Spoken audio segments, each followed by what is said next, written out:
Welcome to Future Hindsight, a podcast that takes big ideas about civic life and democracy and turns them into action items for you and me.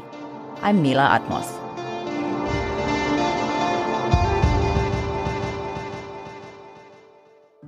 Tomorrow is an anniversary that doesn't bear celebration, but definitely demands our attention. It's 2 years since an angry mob egged on by the President of the United States stormed the Capitol and attempted to overthrow our democracy. 2 years later, it feels like we're still processing the January 6th insurrection, and we will be dealing with the forces that brought it into being for a long time. And to that end, we chose this date for this interview with this guest.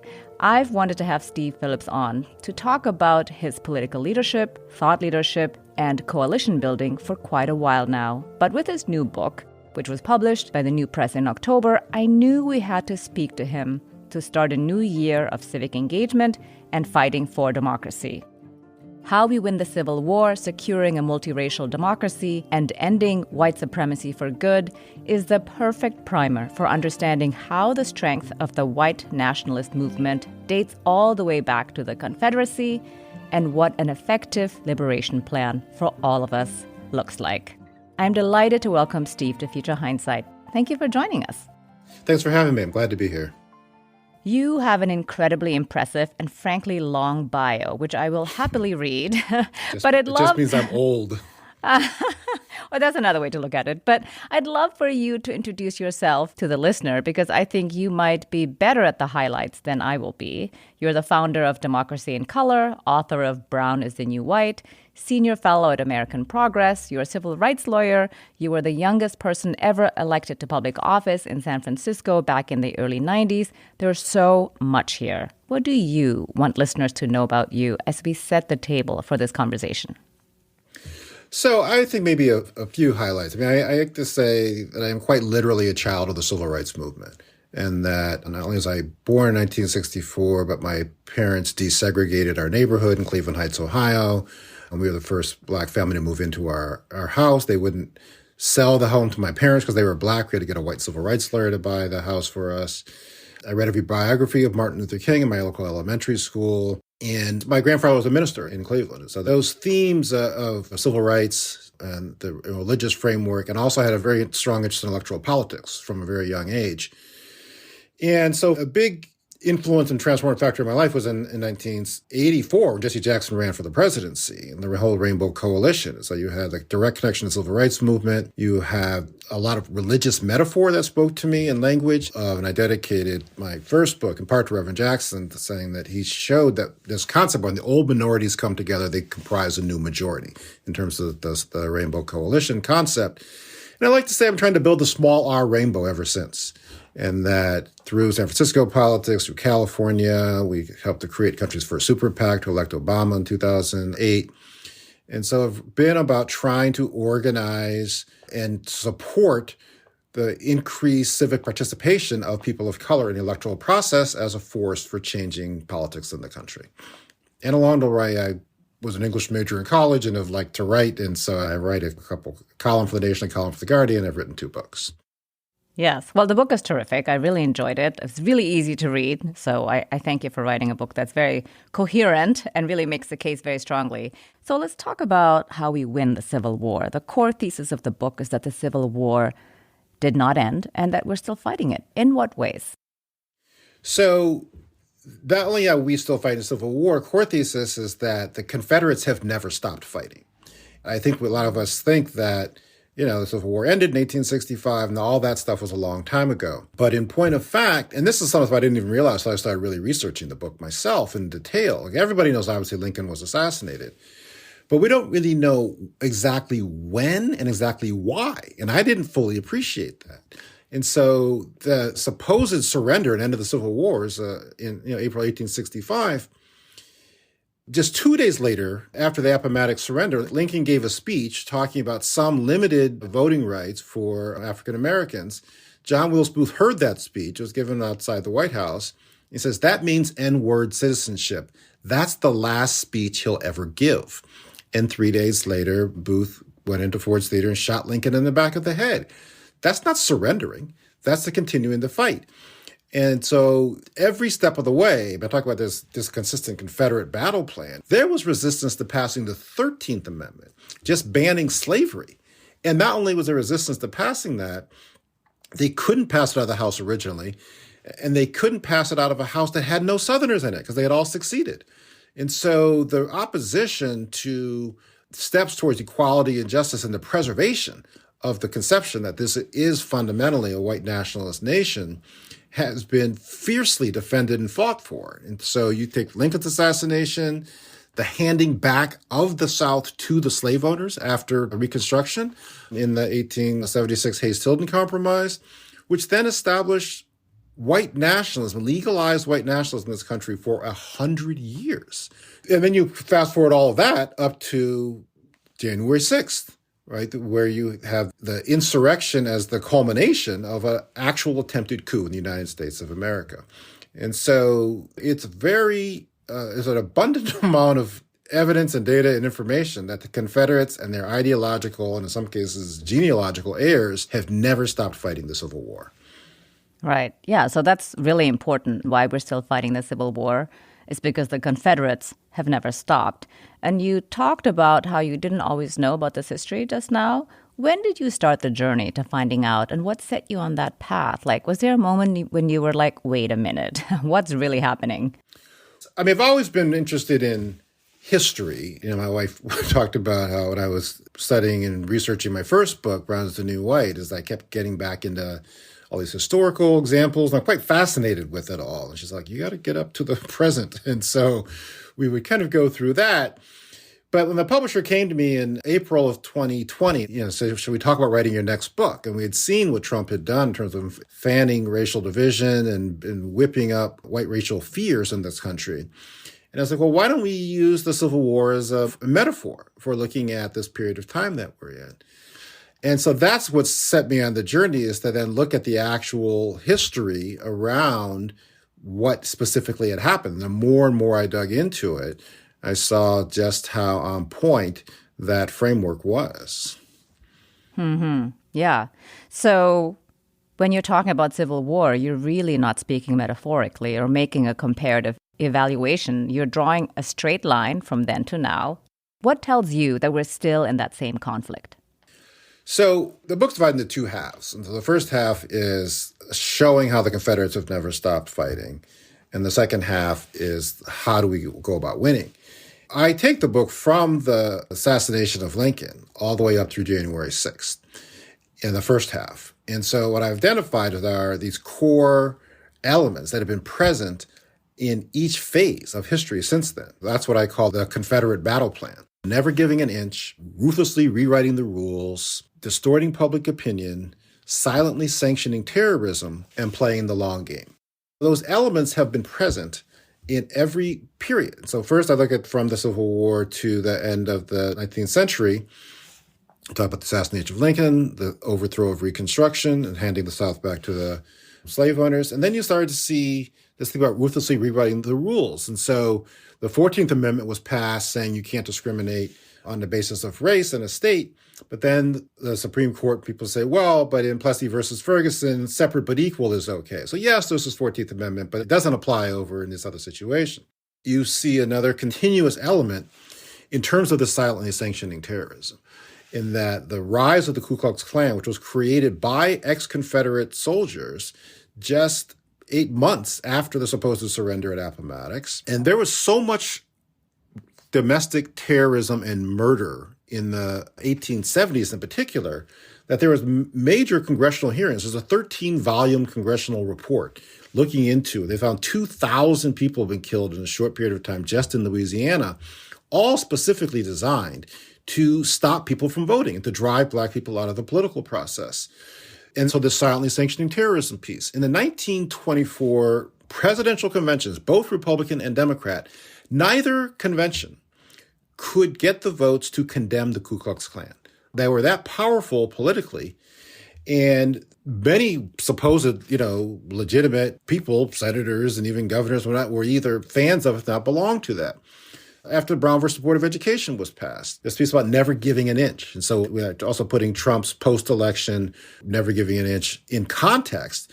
After the Brown versus Board of Education, dozens of elected officials and Congress people in particular signed this Southern Manifesto calling for massive resistance to desegregating the schools. School districts shut down entirely rather than educate Black children. And some of them shut down for more than 5 years, longer than the Civil War itself. This is like 1950s. So there's this very continuous, unrelenting effort that will maybe ebb and flow in the public consciousness, but it's been very continuous and very powerful. And that's what I really wanted to make sure people appreciated, is the power, the intensity, the ferocity of this movement that we are up against. Mm-hmm. Yeah, I think one of the things that was really surprising to me was the way that voter suppression today is almost exactly the same as it was then with the 8-box primary. And I thought, oh, wow. Or talking about election integrity. It's literally the same words. It's not even different. And, we're still living that history in this moment.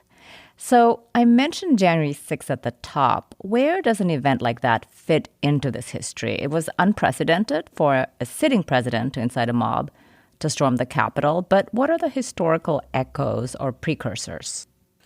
The thing to understand about this period in time, and I opened the book up, the introduction is titled A Choice Between Democracy and Whiteness. And it's a phrase from Taylor Branch, author of the Party in the Waters Civil Rights Trilogy. And he was in conversation with Isabel Wilkerson, author of Caste, about the rise of white domestic terrorism under Trump, particularly the Charlottesville march to defend the Confederate statues, where young woman Heather Heyer was killed. Now Trump says they were very good people on both sides. And then most particularly after the Tree of Life shooting at a synagogue in Pittsburgh, which was a direct reaction to Trump trying to whip up fear about the Central American so-called caravans. And so they started to drive turnout of Republicans and conservatives around the midterm elections. And so that drumbeat started on Sunday.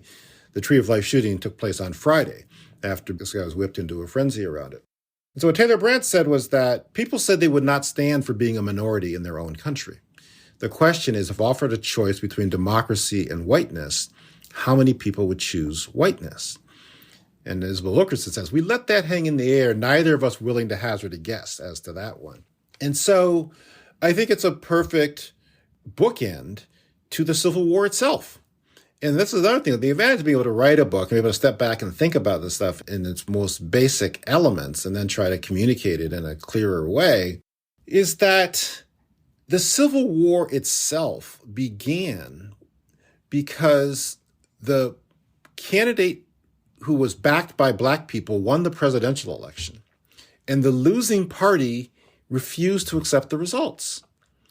And that's exactly what we had happen in 2020. And so after Lincoln won, rather than accept him as the president, rather than accept those election results, you had the states secede from the Union. And that was the predicate. They didn't immediately declare that they were going to go to war.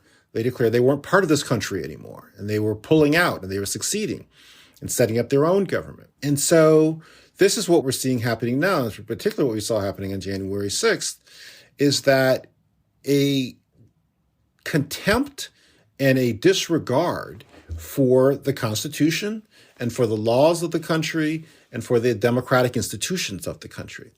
And so we had an election.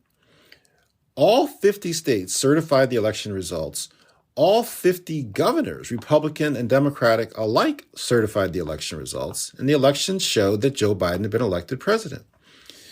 And then the Constitution required that those electoral votes be certified.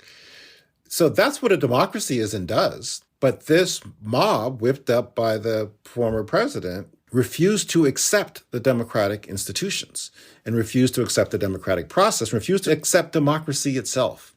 And that I talk in the book about a lot of not only the racial slurs that were being, hurled by the members of the mob, but people carrying the actual Confederate flag, people wearing sweatshirts saying MAGA Civil War, January 6th, 2021.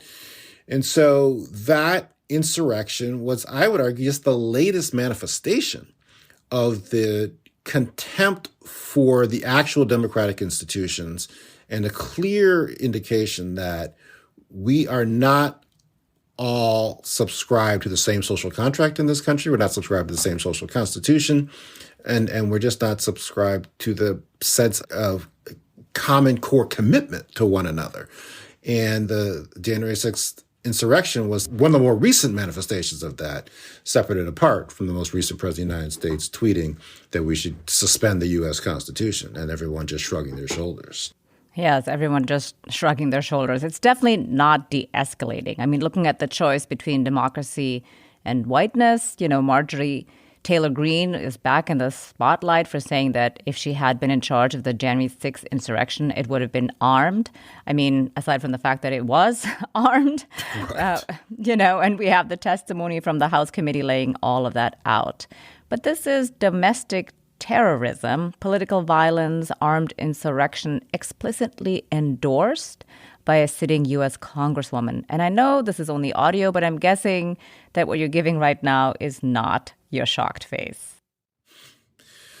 It's not. And this is what I think is important for us to understand is the appetite for this level of outrageous, inhumane behavior. And that the more the extreme things that get said, again, people, they keep shrugging their shoulders, like, oh, yeah, well, that's that. And somebody had a really good piece. I have to go back and find out who it was. They were talking about some of the not most right-wing Republicans, but those who enjoyed Trump's power were saying you shouldn't take Trump literally, but you should take him seriously. But there were people who took him literally. And so what happened on January 6th is that of those who took him literally stormed the Capitol, hunting down the Republicans themselves, including Mike Pence with the gallows for him. The people who were taking him literally ran into conflict with those who were saying to take him seriously. And so it was all kind of this chicken's coming home to roost situation. And the more that people like Marjorie Taylor Greene say these types of things, the more that Trump says suspend the Constitution, and that it gets normalized, and that we lose a sense of outrage around it. And it just lowers the level of the social discourse and fabric to the extent that that level of, frankly, I mean, it's certainly radical, but not treasonous behavior is just simply tolerated, and we just kind of move on. A true democracy has to have consequences for people who try to overthrow that democracy. Mm-hmm. Well, it reminds me that it's really a continuation of this, long pattern since the Civil War of people looking the other way when non-whites are at risk, that to preserve white supremacy or white nationalism is sort of like, well, that's how it is, I guess, and we're just going to look the other way or pretend it's not happening. And it feels to me, after reading your book, that everything that we're seeing in response to things like Marjorie Taylor Greene's comments or Trump's comments are basically same. So on the democracy side of the choice between whiteness and democracy, are we doing enough to defend it? You talk in the book about, for example, the FBI disbanding the office dealing with white domestic terrorists. Right. And so, we're not doing enough. And people like to throw around the words law and order, and like to throw around the words fighting terrorism. The Republicans and the right wing like to do that, but they mainly like to do that as a way to try to inflame white fears. So when they talk about terrorism, they're trying to conjure up images of dark-skinned Middle Easterners. They're not talking about young white men in this country. And so that's very much part of the reality of what we're facing. So what I reference in the book is when Obama was running, there was I think it was actually the Department of Homeland Security officer who was tracking the rise of white domestic terrorism alarm and activity in response to this potential that there could be a black man elected president. And so he wrote a paper about this, and he did an analysis and a report. Not only was the report attacked by Republican members of Congress, including Mike Pence, they went and defunded that branch of the Department of Homeland Security. So this whole defunding the police, it's not even Democrats to talk about it, but some activists may talk about it. But the people who have done it have actually been Republicans when it comes to there being real law enforcement around the white domestic terrorism. And so that's a particular example that I reference, is that rather than hear what this white man security expert was saying, what he was seeing about white domestic terrorism, they reacted by silencing him and the report and dismantling the entire apparatus to track these types of activities. So it definitely has not been taken seriously, and not even enough, not taken seriously at all in a real regard in terms of what we're actually facing, what we're up against. We are going to take a quick break. When we come back, how Arizona, Georgia, and even Texas are showing how we win the Civil War. But first, a shout out for fellow MSW Media podcast called Cleanup on Aisle 45. Trump's Department of Justice was particularly messy. On Cleanup on Aisle 45, Allison Gill of the Daily Beans and attorney Andrew Torres of Opening Arguments team up to discuss what the current DOJ is doing to clean up from the previous administration. Cleanup discusses the current happenings at DOJ with ample smarts and snark. Each week, they see if the department is living up to the promise of equal justice, especially as it pertains to mopping the floor with lawyers for a certain former president.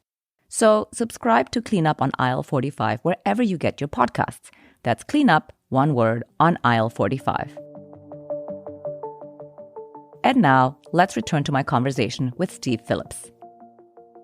Well, we are airing this in early January, and the last quarter of 2022 was a doozy. You've got the escalation from a certain MTG saying how she could have run a better armed coup, as you mentioned. The disgraced former president calling for the, quote, termination of the Constitution so he can be handed the presidency. We've had surprising midterm results, a 51-49 Senate delivered by Georgia for a minute.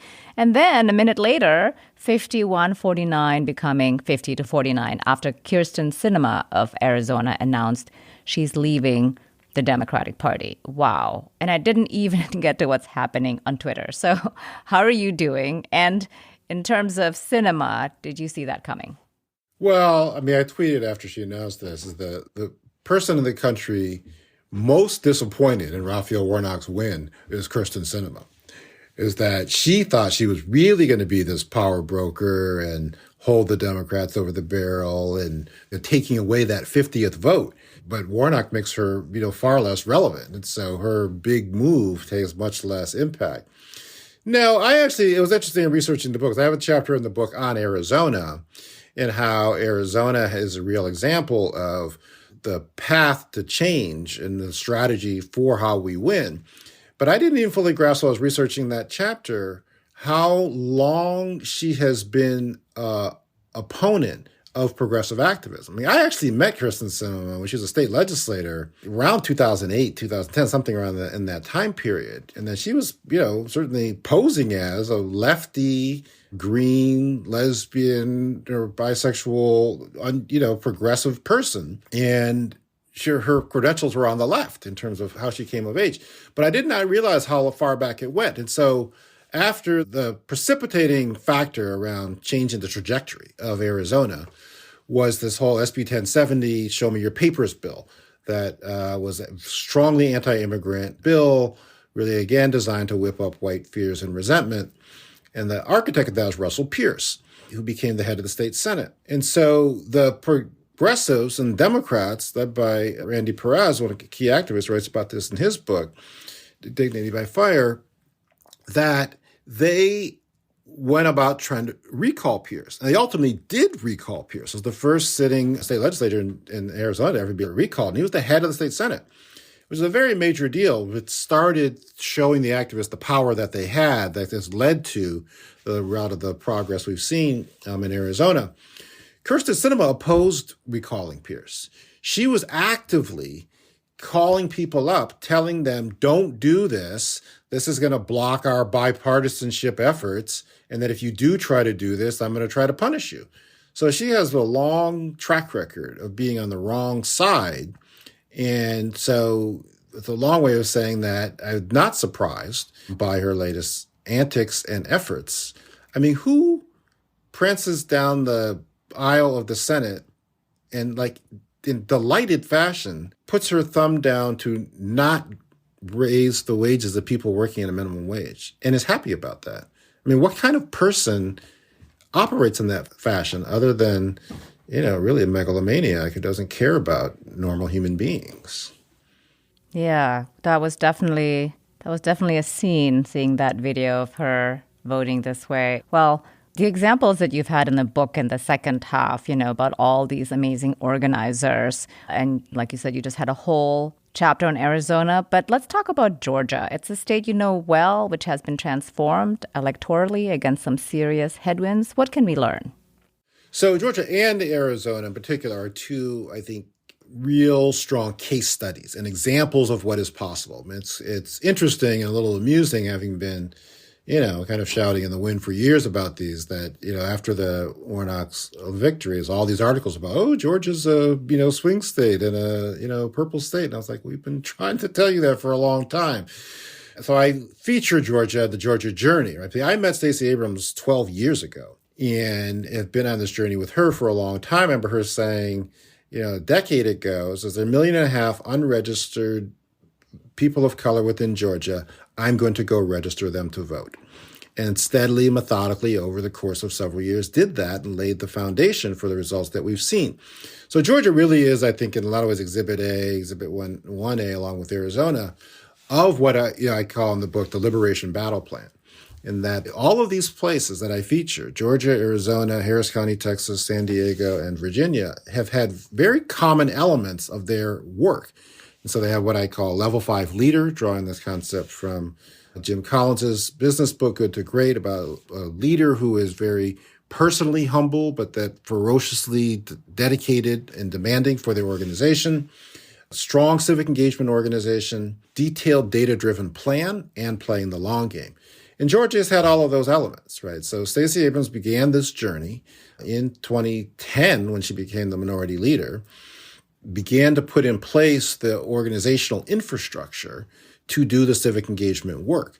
And so this vast civic engagement operation, America Votes and organizations like that, are organizations that she basically incubated and spawned and helped to get created. So they have a massive voter turnout operation and then a very data-driven plan. When I first met Stacey, she had a 36-page PowerPoint that laid out the numbers within Georgia, the numbers of eligible voters, had it broken down by legislative district, and it guided where they would focus their efforts and time in each successive year.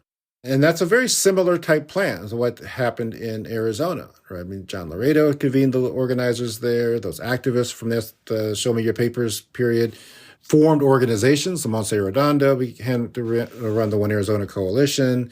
Alex Gomez was one of the leaders of this organization, Lucha. And there's a whole array of a few dozen civic engagement organizations led by young activists, mainly activists of color, who are doing the work of registering voters. And that's the essence of the fight. And the irony of it, maybe it's the poetic justice of it, the places that held people in slavery, being the South, and the places that used to be part of Mexico before Mexico was taken by force in the annexation of the Southwest in the Mexican-American War, are the places that are actually going to transform politics in this country. They've historically been the most conservative places, and that's because they've had to be more conservative because there's so many people of color there. They've had to suppress them, and suppress them with great intensity. But there's also mathematically, I mean, that's where the larger numbers of people of color are. And in one of the places I mentioned, people don't see as have much potential is Texas. Texas is only 39% white. The majority of eligible voters in Texas are African American and Latino. So these are the places. And so the example we draw from Georgia, the example we draw from Arizona, is when you have the elements of strong leadership, civic engagement work, and a meticulous multi-year plan. That is what is required to be able to flip these places in these states. And that is what we have seen in Georgia. We have most recently seen it in Warnock's reelection. Mm-hmm. Yeah, I mean, I think you lay that out very clearly, that all of these things have to be in place. So you said you've been screaming into the wind about Arizona and Georgia. But do you remember when you first started thinking that Georgia and Arizona would be competitive states? Did it take that one meeting with Stacey Abrams, or did you start believing that even before?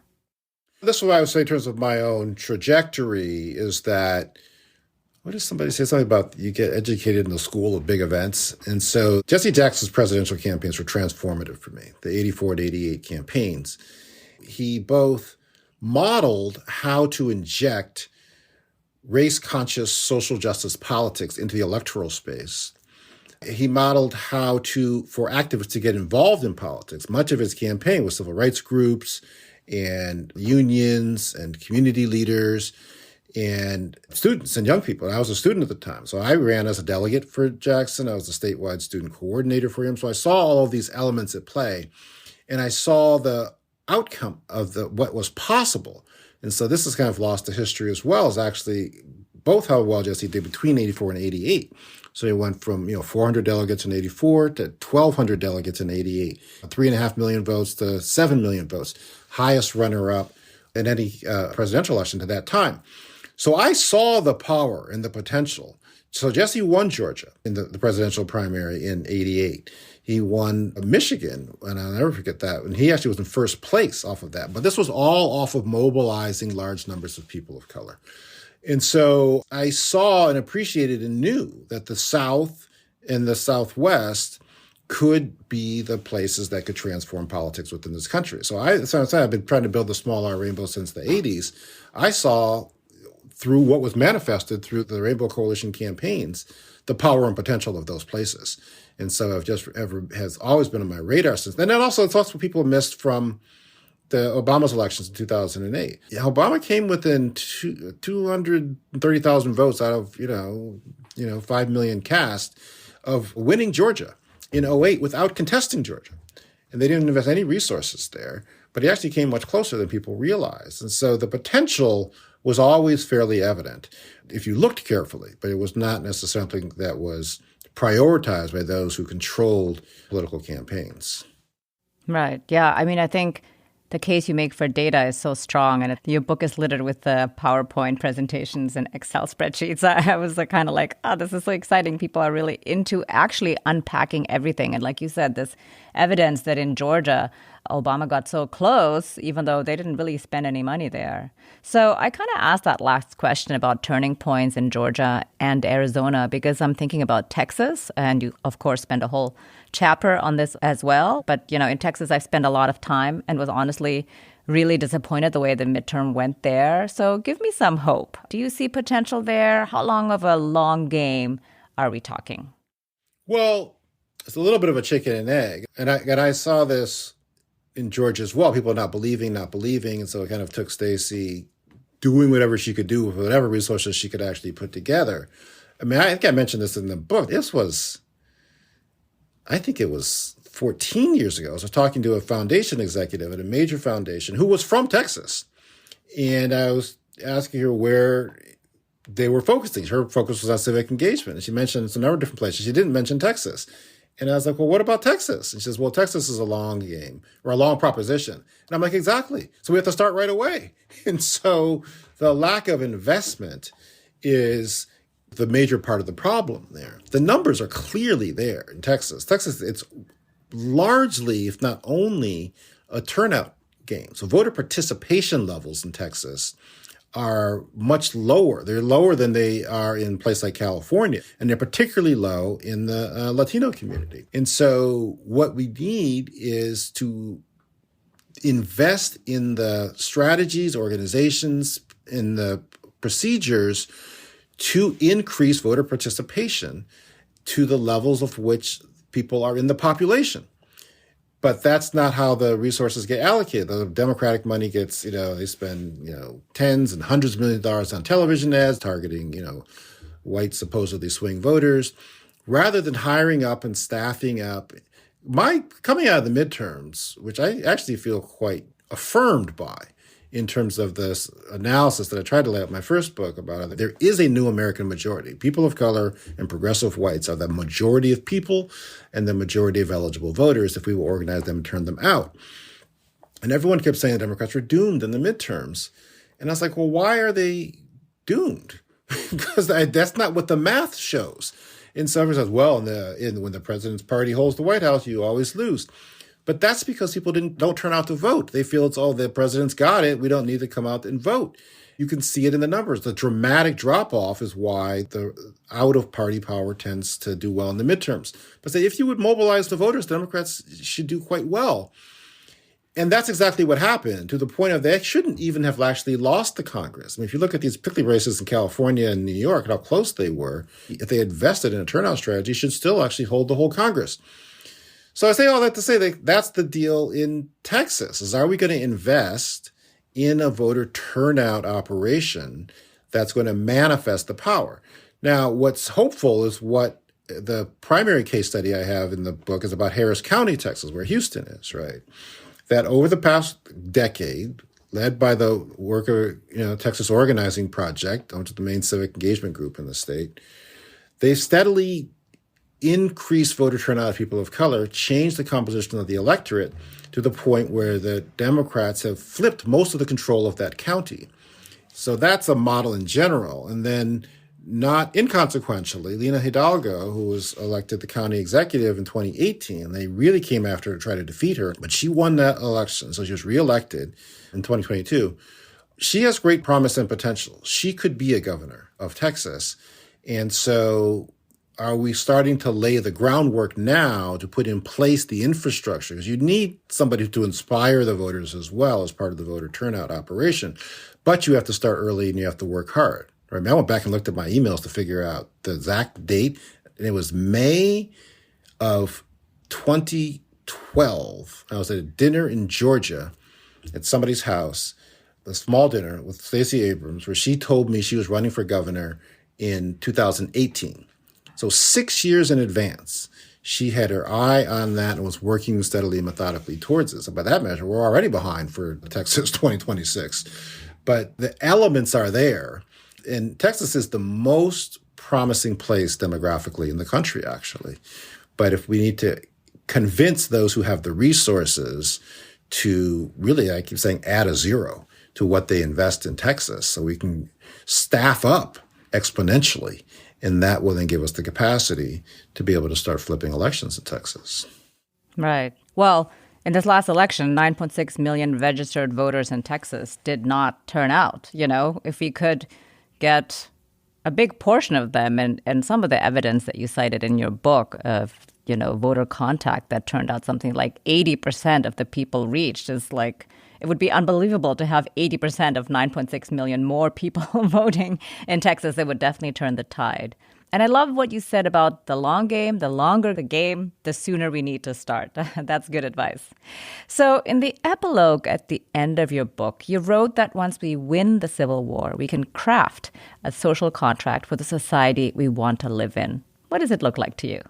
Well, first I'll try to tie those threads together. And so if we're looking at the fact of the unrelenting conduct of the Civil War by the Confederates, and then we come to this current moment.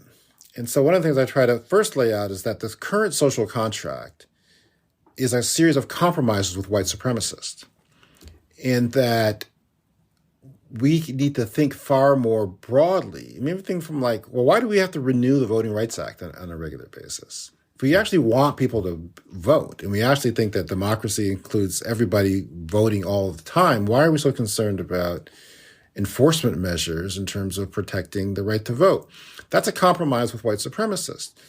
We've got as much as we can get within the current context, but it's not a full reflection and manifestation of our highest dreams and our greatest aspirations if we could construct the kind of society that we all believe in. And so that's what I'm pushing for, trying to point us towards in the epilogue, is that we do have the numbers. We have a majority of people. We have the potential power to redraw the social contract and to really lay out a whole different set of policies and agendas. And somebody had said after the very first COVID bill was passed, and they passed $1 trillion relief bill in a matter of weeks, someone tweets out, oh, so we could afford reparations, right? So in terms of the amount of money that, and this is the example I use in terms of universal basic income. Dr. King talked in his last book, where do we go from here? about the idea of a guaranteed income. So, Michael Tubbs, who was the mayor of Stockton, California, and it launched the group Mayors for Guaranteed Income, has lifted up this concept and drawing from what King had put forward. King was saying, we have all these programs and things designed to address some symptom that will then actually help poverty. He says that maybe the best way to address poverty is to address poverty, and that to actually guarantee a basic level of income so nobody is poor. And so this is the fundamental, gets the question, what are our values? Who are we as a people? Do we have a social contract based upon our highest ideals? Do we believe that in the richest country in the history of the world, that nobody should be poor? And that if we believe that, then do we have a public policy system and a set of agendas that advance that?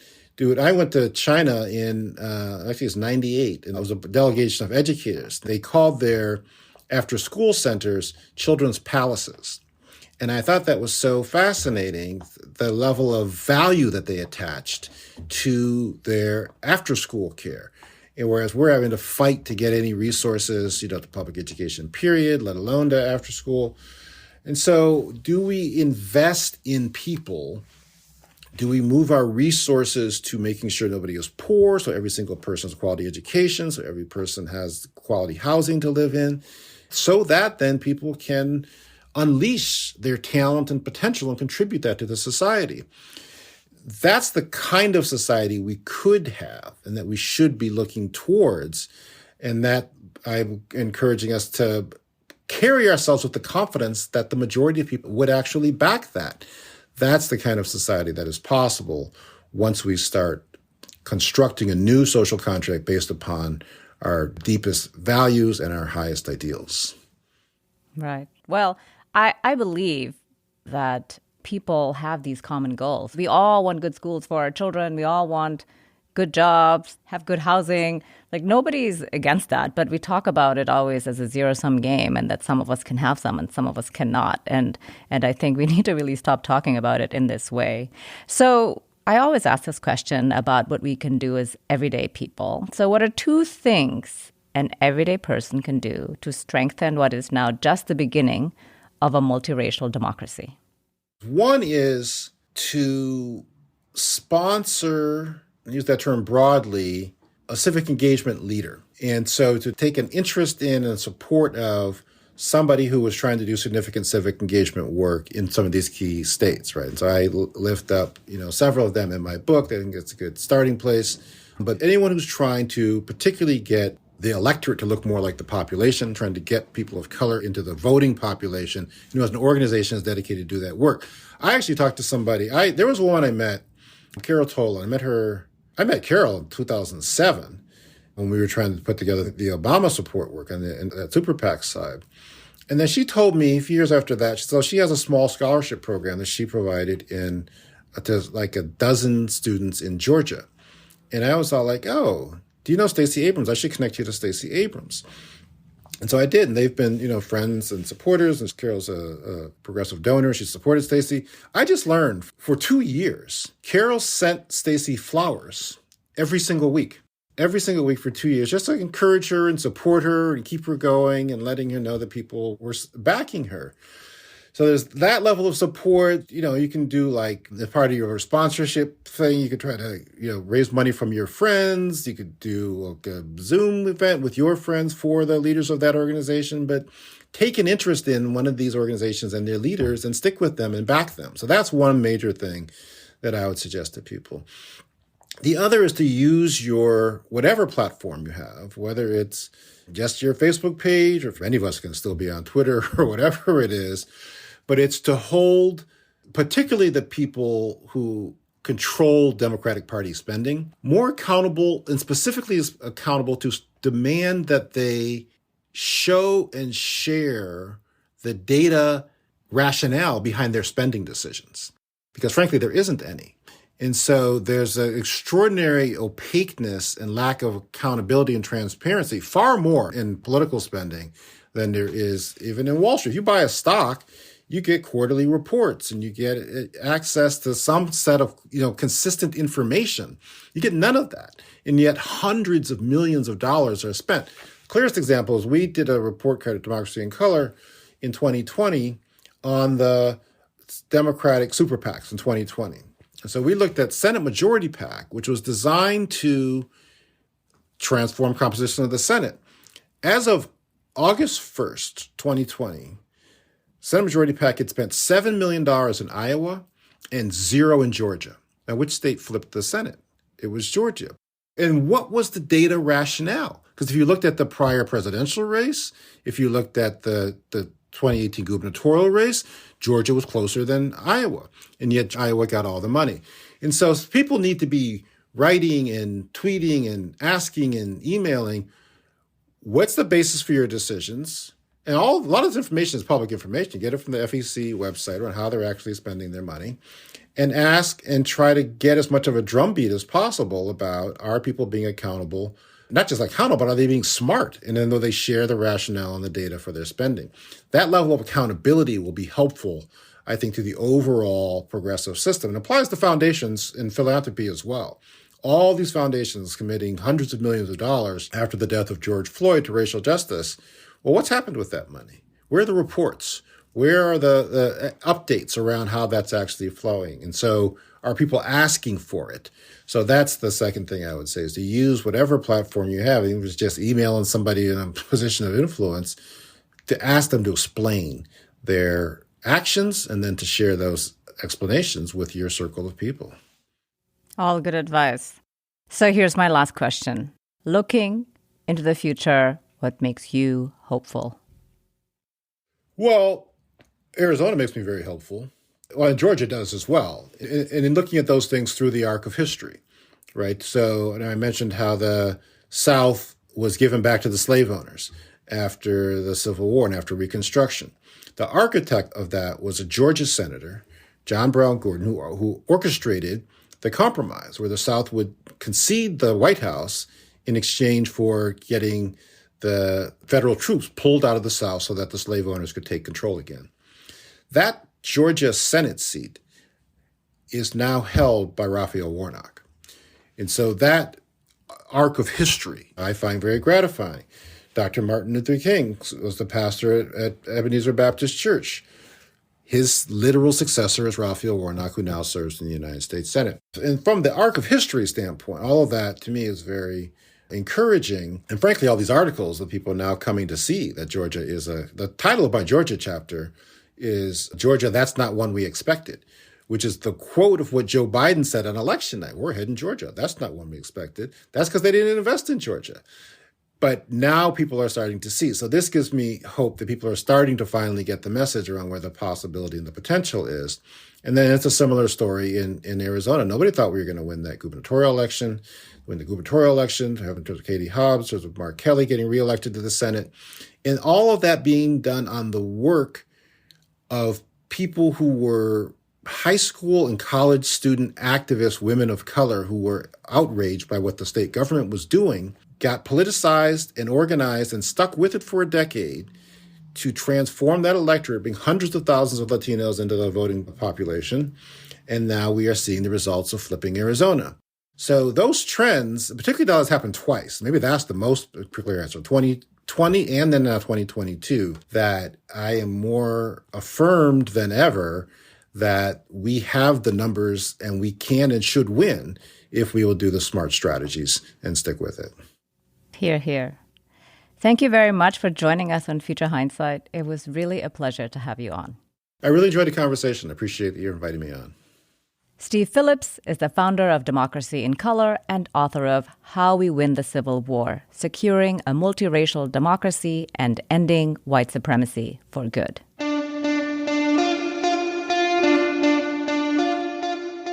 Next week on Future Hindsight, we're joined by Wajahat Ali and Danielle Moody, co-hosts of Democracy-ish. I've always believed that we're in the majority, but we've been gaslit into believing that we are some radical fringe extremists, like living in the bubble, granola eating like vegan freaks. Nothing wrong with granola eating vegan freaks. Some of my best friends are granola eating vegan freaks. People don't understand the power of democracy and the fact that it doesn't just exist. Right? It isn't just like our breath, right, that keeps cycling through our body with us without us actually having to think about it. It is conscious. It is something that is living that we have to pay attention to and be vigilant. And I think that the idea of us hanging on by a thread right now is waking up a lot of people to that fact. That's next time on Future Hindsight. Did you know we have a YouTube channel? Seriously, we do. And actually, quite a lot of people listen to the show there. If that's you, hello. If not, you'll find punchy episode clips, full interviews, and more. Subscribe at youtube.com/futurehindsight. This episode was produced by Zach Travis and Sarah Birmingham. Until next time, stay engaged.